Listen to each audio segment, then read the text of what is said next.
တိုင်းတစ်ပါးရောက်ပေမဲ့လေလွမ်းနေမွေးရမြည်ရောစရာရွယ်နေဘဝမဟုတ်တော့ပေအစမပြေသလိုပဲရွာနဲ့ဆုတ်ခွာဘဝရဲ့အတွက်သာရုပ်ကံလုံးရှာနိုင်ငံရဲ့ချမ်းမှာရလနဲ့တွေ့ကြပြီလေ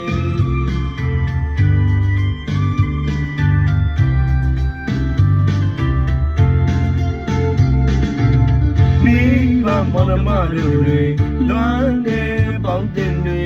တနေ့ရာစီခွဲခွာခဲ့ရလေအစမပြေသလိုပဲနေခဲ့ရတဲ့မပြောတဲ့ရက်တွေ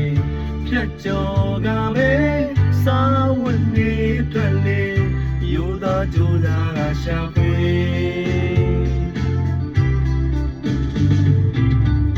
ရသမျှလှူရှာဝမ်းရည်အတွက်မညီညွတ်ဘူးလေပြောရမှမနေရလို့အားမလျှော့ပါဘူးလေ